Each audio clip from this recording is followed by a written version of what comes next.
Hey guys, welcome back to my channel. और आइए video को स्टार्ट करते हैं। अरमान, पायल और कृतिका को बिग बॉस में जाना पड़ गया है भारी, क्योंकि इससे पहले इनके बारे में ज़्यादा कुछ सामने नहीं आया था। लेकिन जैसे ही ये लोग बिग बॉस के घर में गए हैं, उसके बाद इनकी एक एक बातें जो हैं वो लोगों के सामने आ रही हैं। इस बार सारी चीज़ें विद प्रूफ सामने आ रही हैं। अभी तक लोगों को सिर्फ इसी बात की जानकारी थी कि सिर्फ अरमान मलिक के ऊपर केसेस चल रहे हैं। अरमान मलिक के ऊपर रेप केस हुआ था, किडनैपिंग केस हुआ था एंड और भी बहुत सारे केसेस चल रहे हैं।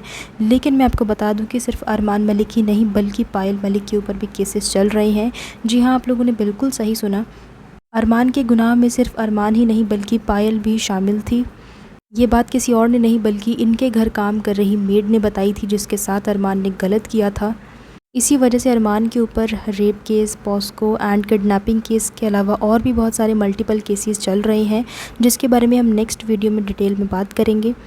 अभी फ़िलहाल हम बात करेंगे पायल मलिक के बारे में कि आखिर पायल मलिक का इन सब चीज़ों में कैसे हाथ था, पायल मलिक इन सब चीज़ों में दोषी कैसे पाई गई है।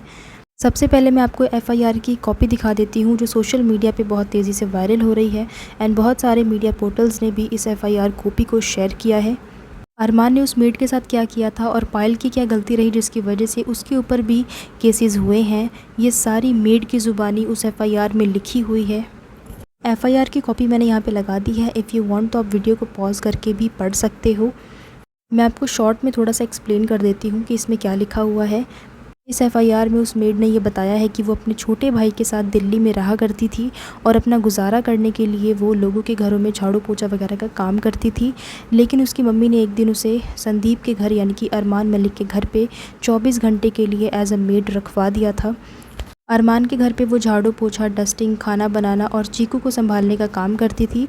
चीकू उस वक्त काफ़ी छोटा था और चीकू पायल के सबसे बड़े बेटे का नाम है। कभी कभी गुस्से में आकर अरमान मेड को थप्पड़ भी मार दिया करता था।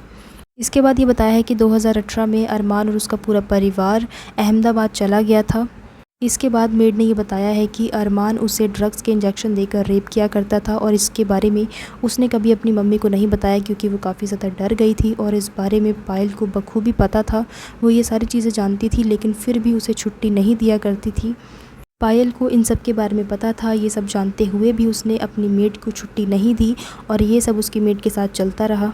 इसी रीज़न की वजह से कि वो सब कुछ जानती थी और फिर भी वो विक्टिम को छुट्टी नहीं दे रही थी, इसी रीज़न की वजह से पायल के ऊपर सेक्शन 21 पॉस्को एक्ट लगाया गया है। जिस वक्त ये सब कुछ हुआ था, अरमान, पायल और कृतिका तीनों एक साथ दिल्ली के मकान में रहते थे। अरमान और पायल की गिरफ्तारी के लिए जब पुलिस वहां पहुंची तो उन्होंने देखा कि मकान में ताला लगा हुआ है, जिसके बाद उन्होंने काफ़ी पूछताछ की, काफ़ी कुछ पता लगाने की कोशिश की, लेकिन इन्हें कोई भी सुराग नहीं मिला, क्योंकि ये तीनों वहां से फ़रार हो चुके थे और गिरफ्तारी के डर से के सामने नहीं आ रहे थे। इन्होंने सारे सबूत भी मिटा दिए थे।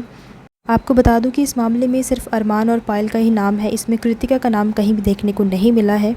आपको बता दूं कि 2019 से इनके खिलाफ़ केस चल रहा है और अभी तक भी इनके खिलाफ़ कोई ऐसा ठोस सबूत नहीं मिला है कि इनके ऊपर कुछ एक्शन लिया जाए। मेड ने अरमान और पायल के खिलाफ़ जो बयान दिया है वो काफ़ी ज़्यादा शॉकिंग है।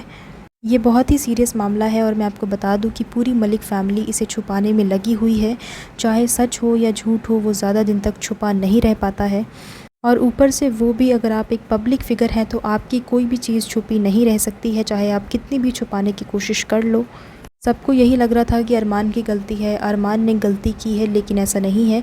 इस गलती में शामिल पायल भी है। जितना कसूर अरमान का है उतना ही पायल का भी है, क्योंकि ये सब जानते हुए भी पायल ने उस मेड को छुट्टी नहीं दी, उसके साथ नहीं खड़ी रही। एक औरत होकर आप दूसरी औरत का दर्द नहीं समझ पाई तो आपसे और क्या उम्मीद की जा सकती है। एंड औरत भी मैंने बहुत बड़ा वर्ड कह दिया।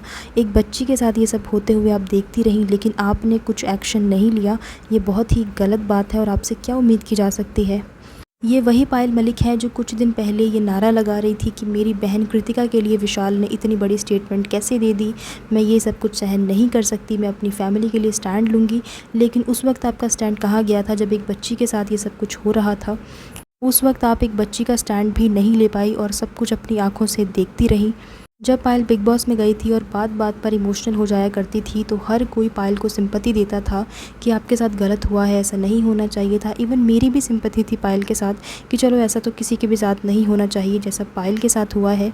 ये सब जानने के बाद मैं पूरी तरीके से शॉक्ड हो गई हूँ और ये प्रोसेस करने की कोशिश कर रही हूँ, क्या ये वही पायल मलिक है जो 2 दिन पहले एक लड़की का स्टैंड ले रही थी।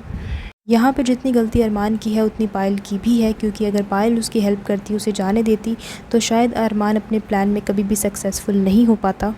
अरमान के गुनाह को बिल्कुल भी नज़रअंदाज नहीं करना चाहिए और अगर ये गुनाह किया है तो सज़ा ज़रूर मिलनी चाहिए।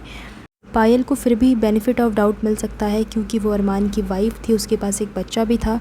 मे बी अरमान ने उसको धमकाया हो और उसको भी टॉर्चर किया हो कि वो ये सारी चीज़ें किसी को ना बताए और उसकी हेल्प ना करे।